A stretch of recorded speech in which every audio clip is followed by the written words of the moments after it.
Добрый день, уважаемые дамы и господа, коллеги. Сегодня на Гайдаровском форуме мы обсуждаем вопросы евразийской интеграции.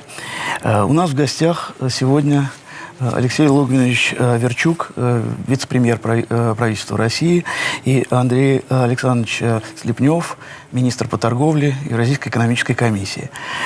Мы сегодня хотели обсудить, вернее, даже продолжить разговор, который мы начали в прошлом году, о том, чего дает евразийская интеграция тем странам, которые в нее входят. Удается ли с помощью интеграции увеличить темп экономического роста, какие мы видим перед собой пути по развитию этой интеграции, по усилению этого инструмента. Ведь, собственно, мы с вами обсуждаем период с 2015 года, когда был создан Евразийский союз. Разумеется, что до этого был таможенный союз, включающий Белоруссию, Казахстан и Россию. И вот преобразуя его и добавив туда дополнительные две страны, Армению и Киргизию, мы получаем вот это вот то, что мы сейчас называем Евразийским экономическим союзом. Соответственно, когда мы анализируем цифры, анализируем темпы экономического роста, изменения торговых потоков, изменения миграции в рамках торговли услугами в рамках Евразийского экономического союза, мы для себя, когда исследуем эти вопросы, делим вот этот временной период примерно на следующие этапы. Первый этап – это таможенный союз, первые там 5 лет. Потом у нас вот с 2015 года по 22 год мы имеем второй этап интеграции, в который некоторые страны вот тот этап таможенного союза прошли быстрее. Это и Киргизия, и Армения. И, собственно, за эти годы мы, во-первых, все эти страны находятся в таможенном союзе, то есть имеют единый таможенный тариф общий, и отсутствие границ между собой, отсутствие таможень. И, кроме того, за последние уже 6 лет мы смогли ликвидировать много других препятствий торговли. То, что экономисты называют нетарифными барьерами, среди которых есть разные исключения, ограничения и так далее, и так далее. Вот какие у нас дальнейшие шаги вот по развитию, что актуально сейчас делать, вот на самом деле мы на этом хотели сосредоточиться. Скажу еще вот одну цифру до того, как передам слово нашим дорогим гостям. Вот если рассуждать на модельном уровне, мы это пытаемся делать. If we transform everything in digits, according to our estimates, I'd like to point out two things. First thing is the Eurasian Union is growing a little bit slower than the global economy. It is not so good, and what can we do about it? Apart from the separate policies of different member states, what can the Union do by developing labor markets, capital markets, probably further deep integration. And second thing, according to our model calculations based on the global balance model, we assume that approximately the economic growth which we experienced 5 years ago, about 0.5 of a percentage point, and out of approximately 3 to 5 to 7% of growth which the Eurasian Union has given in these 5 years, 1/2 of integration accounts for integration. Is it big or little? I think it's a lot. So our economies are strongly integrated, and there are other potential opportunities to bring it deeper. Thank you very much for this kind invitation, first of all, to take part in Gaidar Forum. Our session, our integration session, has become a tradition, if you may, and it's very important to speak about the conclusions of the previous year and look ahead a little bit to discuss what shall we do to speed up this integration. You outlined a number of very extensive issues. Probably you will split it later. If we take a look at the Eurasian Economic Union, This union is already 7 years old, and it is already established organization, established association, and it's very important that this short period was a period of hard challenge and obstacles. Last year, when I was speaking at this forum, I started with the words that 2020-2021 were very hard years due to pandemic, due to political turbulence, which we experienced in the Belarus, in Kyrgyzia, and Armenia was also in the state of war. And these are very hard turmoil and very hard conditions. Russia, under unprecedented pressure of reasonable limited measures from different countries. Of course, all these factors can limit the growth, and under those conditions, Kazakhstan looked as a very stable country and a model of a good economic development on the post-Soviet territory. The economy was growing, the per capita income was growing and outpaced Russian growth rates. Today we understand that the fifth country of our union in the beginning of the year experienced very hard challenge. Despite those challenges and difficulties our people experience, the Eurasian Economic Union behaves in a very structured and organized way, and our member states react to all those changes together. And indeed, the problems and challenges which we experience, they only make us stronger and make our ties stronger. Here we can see that during this pandemic time, we managed to react very quickly and efficiently to protect our market, to protect our personal protection equipment market, medical equipment market, to provide a borderless and smooth motion of these goods inside our union, and we all worked as a joint customs territory. And it could be, I don't think it would be possible if all the member states worked on their own. They couldn't protect their interests. And for the external viewer, these concerted activities also had its impact, saying that these countries managed to integrate, they have their common environment, they do understand it, and they do know how to protect this environment. This is very important from the point of view how the integration cooperation, the integration union is developing. The way how our meetings are organized at the level of our council.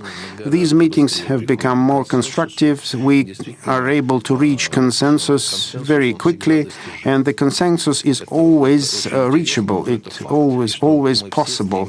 This is interesting, but this is the fact. We all strive for joint solution which would satisfy all member states. And this is a very big positive point which is embedded in the organization model of our union.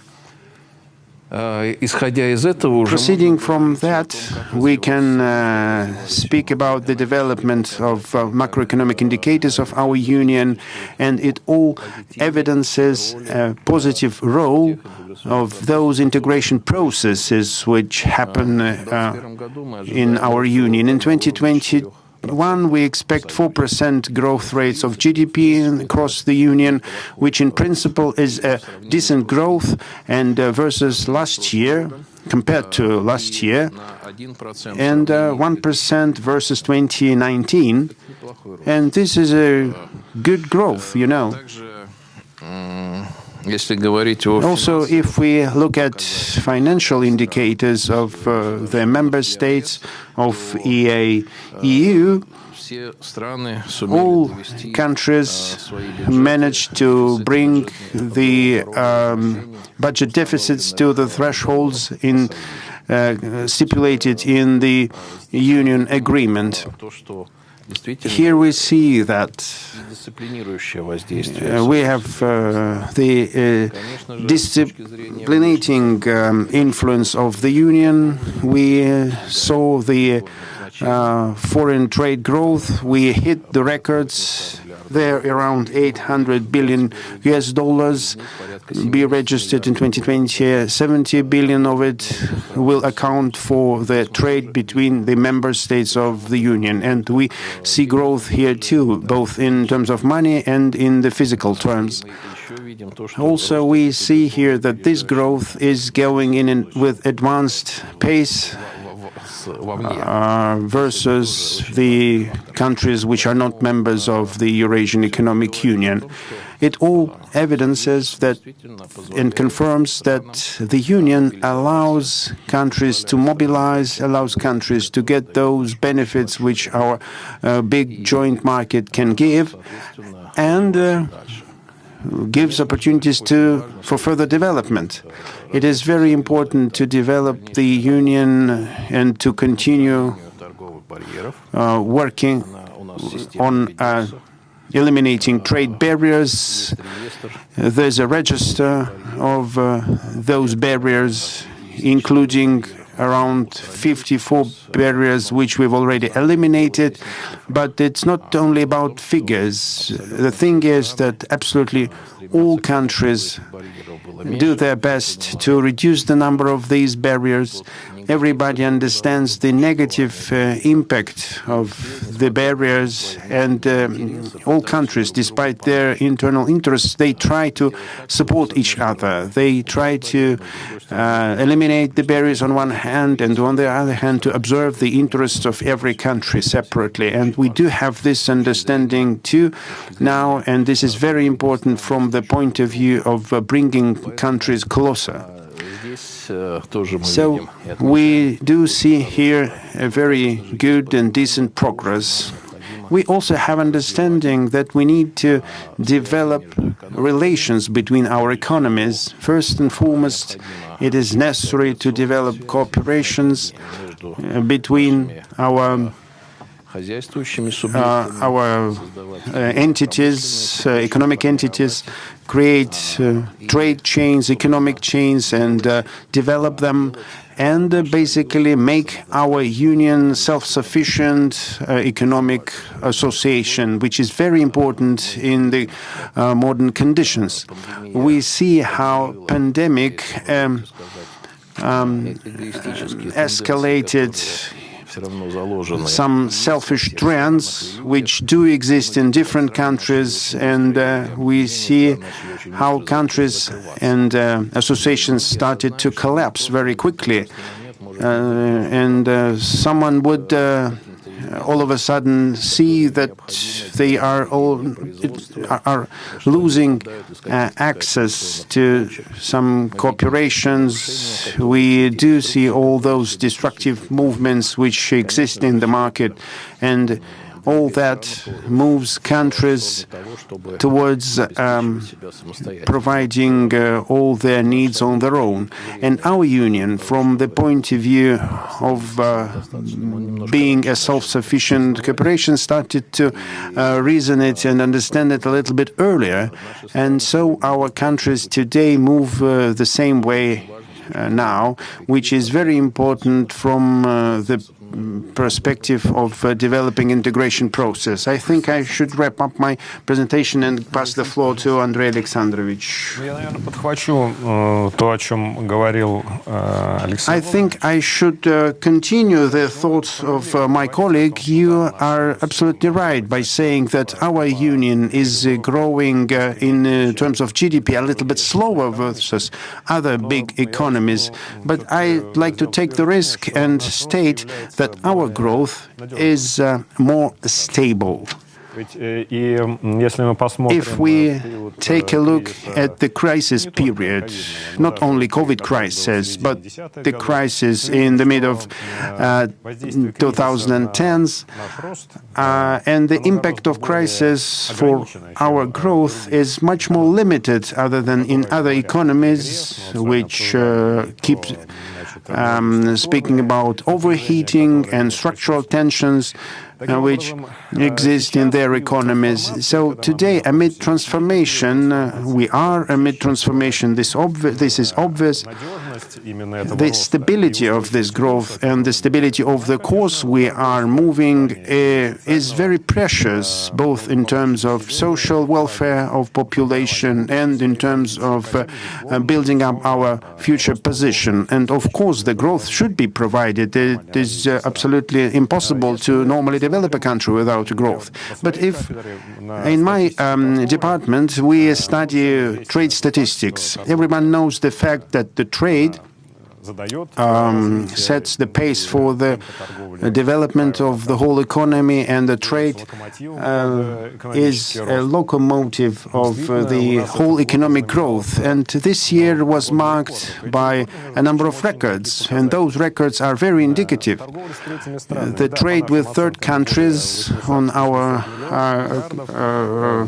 evaluations is higher than 830 billion US dollars, which means 13% growth versus 2019. I don't take 2020, it was a breakthrough, it was a breakdown, but I have to take the risk to assume that our growth is not always due to the situation in our main commodities, like oil, metals, and other, due to the price growth. It's not only that. Physical volumes are growing versus 2019, I must tell you, and they were growing also in our mutual trade last year versus 2019.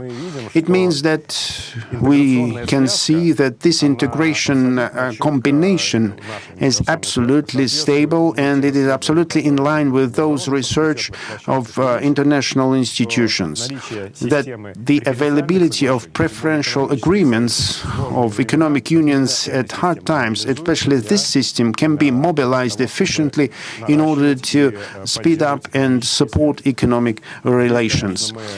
I believe we should say, of course, we have some concerns about WTO and further development on this platform, because this global trend for regionalization, which is existent for a number of years before pandemic, now it has become absolutely alternativeless, if we may say so. Coming back to figures now. Of course, transformation is gaining its pace, and for Russia, for Kazakhstan, it is first and foremost related to the diversification of external relations, diversification of economy, moving away from so-called hydrocarbon dependency in foreign trade. And the figures demonstrate, if we take mutual trade, the share of non-energy export in our mutual trade is 70%. In the external trade, it's 30%. It means that if we were growing by 13% in the external trade, in the domestic trade, and the basis of it is not energy goods, the growth was versus 2019, 18.5%, and versus 2020, more than one-third. Physical volumes were growing as well. I have to repeat, they're growing by big figures, and the trade, the internal trade in the Union, is a locomotive of and it gives its contribution, it makes its contribution to the economic growth, and is more and more significant structure also for the Russian economy, which is related to the neighbors also, but also to the member states. This is really important. I have to note that the strategic decisions were made for Belarus for diversified. We have the national project of cooperation, and it happens also in other member states, and that was very timely decision. And we obviously now can ripe those fruits which we planted before, and this is the good result of our work. We have a very fast growth in agriculture, and in some sense we have to put the brake a little bit in order to stabilize our internal pricing. And in the machine building, we have some advances. We do see prospects here for our countries, mutual prospects, also due to our union integration, and they are very strong and high. Я не знаю, мы про проблемы, или точнее про те задачи, которые предстоит решить. Talking about the goals for future, we're going to discuss it a bit later. I think so. So one more thing I wanted to mention regarding whether we have the potential in our internal trade, in our domestic trade. We do have a good potential, and we do have a lot of serious goals we are working on. And I'd like to mention the importance of the efforts which are being undertaken at the initiative of the Russian Federation in terms of improvement of the labor market environment and labor provision in member countries of the Union. Of course, this is a key initiative for the Uzbekistan and for Kyrgyzstan because we still depend on the import of fruits and vegetables, and at the same time this, if produced in our country, will create dozens and thousands of jobs. And of course, yes, we do have certain limitations, but we worked on improving access to the labor market for the labor from the member countries, and we also have a good success here. And what has to be done? Of course, there are a number of decisions we need to make. In terms of development of trade, we've been discussing for 5 years already liberalization of the currency control. In terms of receiving revenues, hard currency revenues denominated in Russian rubles or converted into Russian rubles. This could be a good stimulus for mutual trade because currently we have this as an obstacle in our mutual trade. Another obstacle is the system of VAT. Cashback, and currently we have to solve the problem to do away with these rudimentary practices, and then we will see the trade to be a true driver of country's development. And talking about the results of last year, today it's the 13th of January, the old new year we celebrate in Russia, and talking about the agenda of the Eurasian Economic Union, we started a joint collaboration on the climate agenda. It was our mutual joint initiative. We are currently preparing a workshop with the Ministry of Economy of Russia on the topic. It's a complex issue, considering the whole context of transformation we are currently experiencing. And everyone realized the necessity to work together, to work as a union, to develop the climate regulation system, because we perfectly realize that we will not be able to win this war alone. So e-trade and other types of trade are currently also being focused, talking about the digital transport corridors with the Chinese, with the European market. We collaborate actively with the European Commission.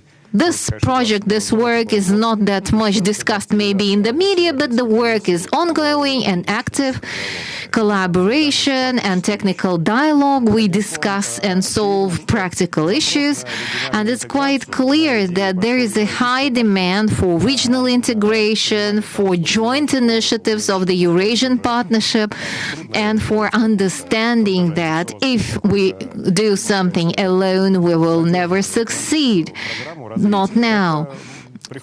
And we already realized that, actually, and therefore now it's important to make the Eurasian Economic Union competitive as compared to other initiatives which have been widely announced in the framework of our future discussion. We'll come back to that again.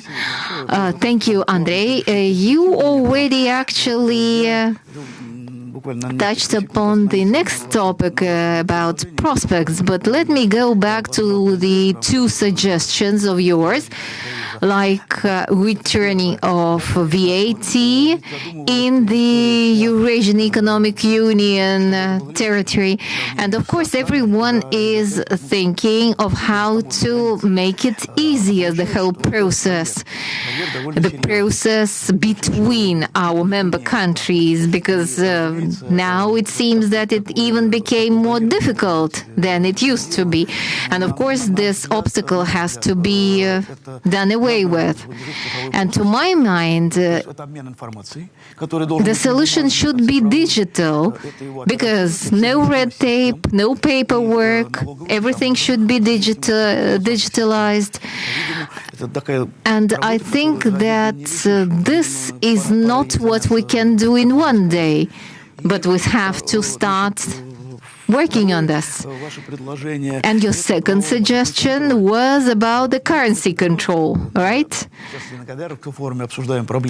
We've been discussing the problem of total abandonment of the system of currency control, because honestly, this is unnecessary, and this isn't done in developed countries. Instead of this system, they have anti-money laundering system and whatever.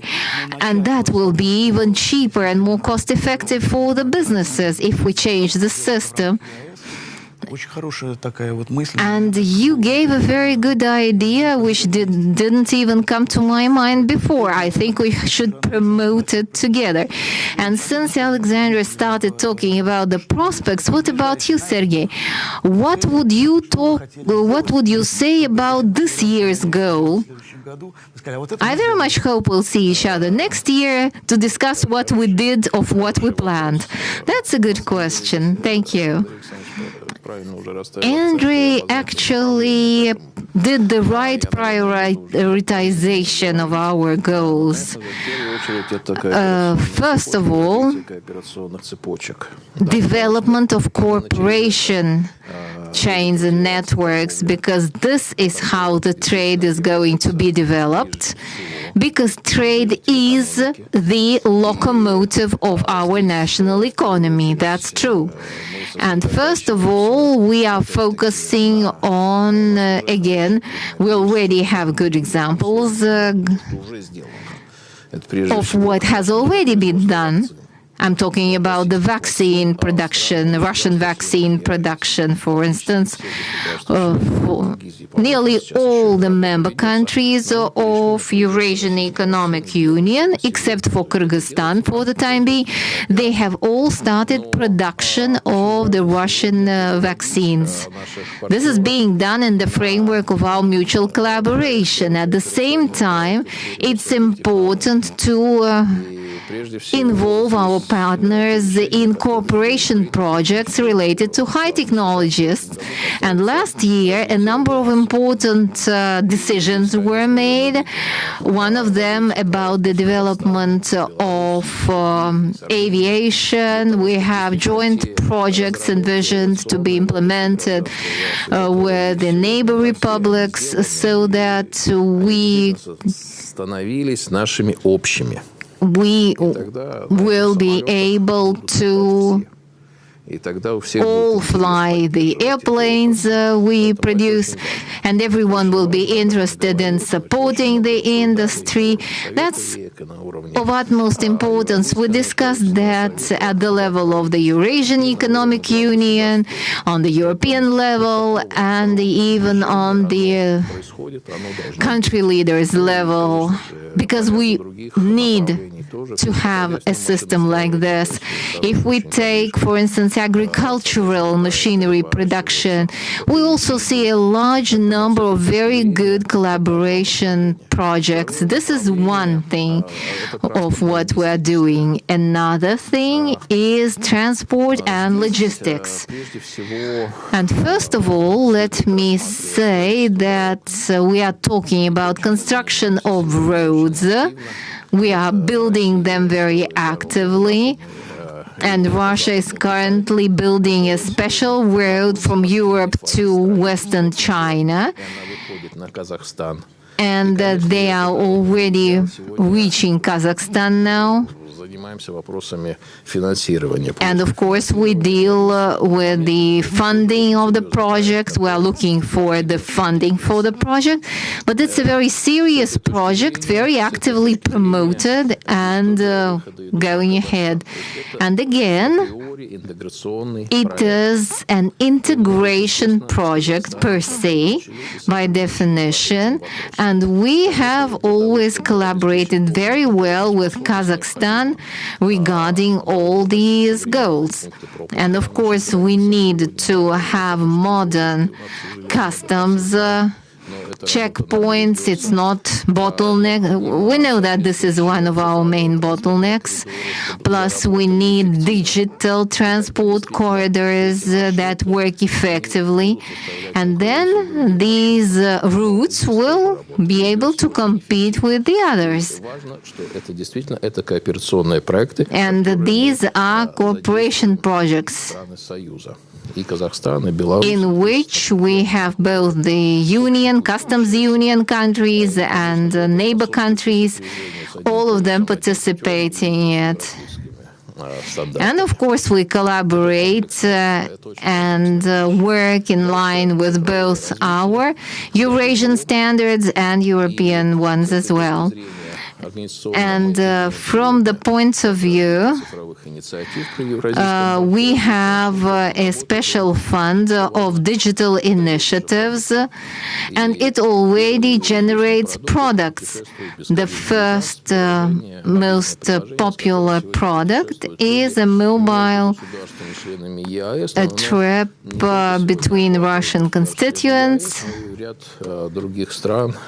And like I said, it not only covers the countries of Eurasian Union, but we also can add other countries to the scheme. And what we did and why we did it, why Russia suggested this initiative. It was meant for lifting every border to make movement across the country illimited. And what we expect this year is launch an application which will help people look for a job. Now we do have such software, and about 140,000 people have already used this service for finding a job. And we see there is a whole list of all the solutions, and we have complex solutions which we did not launch yet, but we are going to launch this year. And of course, and we discussed it at our colleagues at the digital forum in Almaty. It is the need for single accounting system for corporations and maybe later for individuals, because we want an economy without any barriers and obstacles. That's why we need digitalization. We do have solutions how this can be done without breaching anyone's sovereignty. And from this point of view, to my mind, the digital solutions we offer are very delicate, and this is how it is. So digital development or digitalization is another very important area for development. And still another area for development is humanitarian. Russia suggested going this way when we discussed the strategy for social and economic development till 2025. And there were countries that were rather reluctant about our offers. I think today it's still time to reassess and rethink the whole thing. And that's important for our economies, to be closer to each other, to collaborate. It's very important. And what Andrey said is, of course, important. It's the climate change,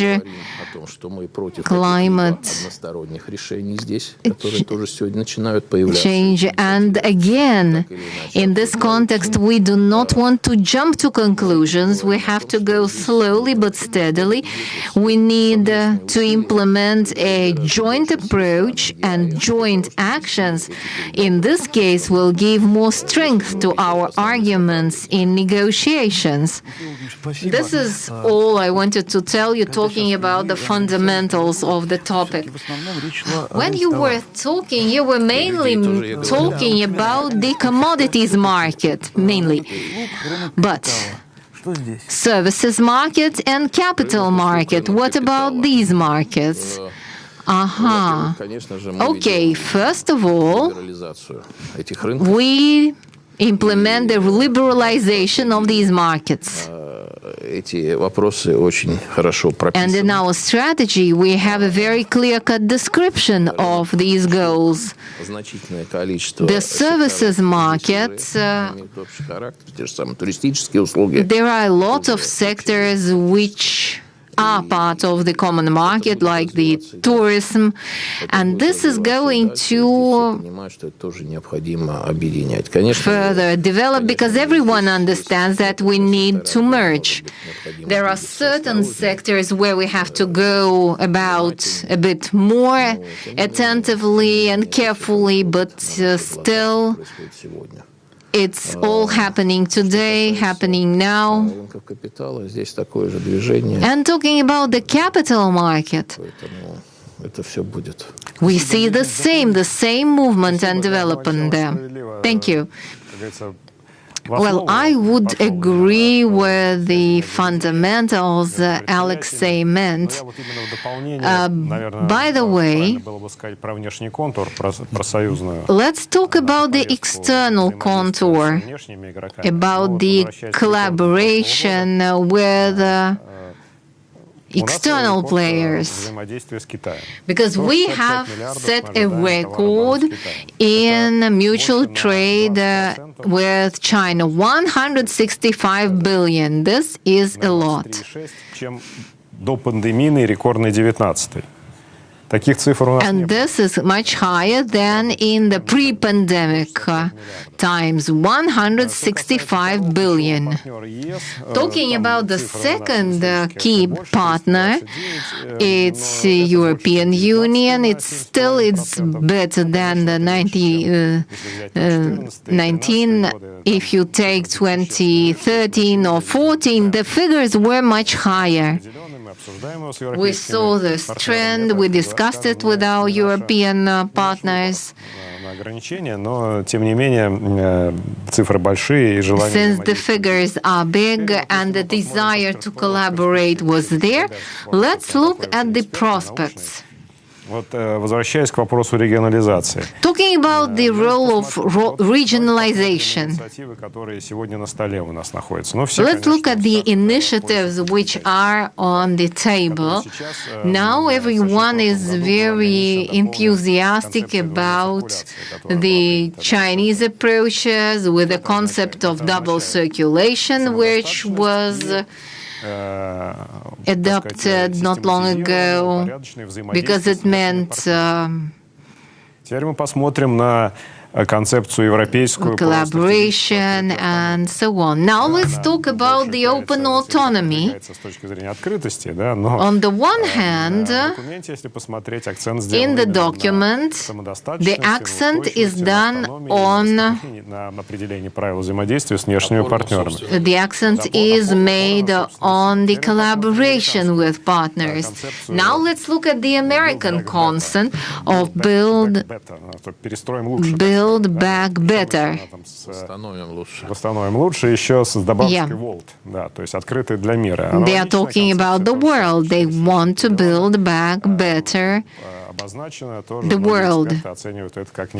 Many experts, they think that this is a reaction to Belt and Road, another publication by our Asian colleagues.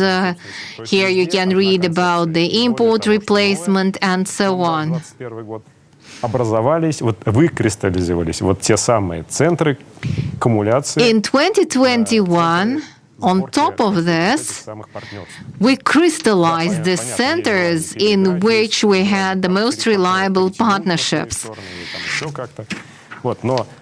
And the centers really work, and the puzzle was completed. These are the key players with whom we collaborate. And actually, we started 10 years ago this work. Then we organized the single customs union. Now we have a number of observers. We have projects we implement. In Uzbekistan, for instance, they are very actively joining our new projects like the climate agenda, the digital agenda, the transport corridor, etc. И в практическом плане, без политики, чистая экономика, раскрытие концепции большой евразийской. And we would also like to discover the concept of the big Eurasian partnership in the context of our relations with the neighbor countries like China. And you know what's interesting as well? It's Iran and India, with which we currently negotiate, and we feel a rather rare thing. We stimulate our partners to go further, and sometimes we are telling them, sorry, we are not that mobile, we cannot turn this way or that way, but still they are very active, especially in the north-south corridor or in the south. And another important thing I need to mention, we prevented and we put an end to a 10-year-old conflict in the Caucasus. And don't forget about the Afghani story, which also makes us think very actively about development prospects. Why I'm talking about this? We are in the trend, that's number one. Number two, we are willing to conclude all these treaties, and we do help that if we implement the program approved by the presidents, considering that the total population of our free trade zone is about 300 million, we will proceed from 3 billion to 2 billion population. And this will be a huge economy with whom I will have these preferential treaties and talking about alternatives, except for development of regional groupings, regional unions, there are no alternatives.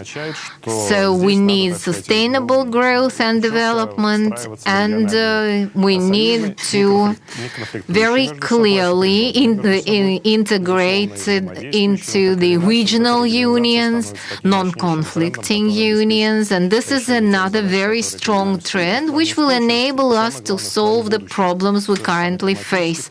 And this also applies to the climate transformation and other problems of our future where we need a very close collaboration. Thank you very much.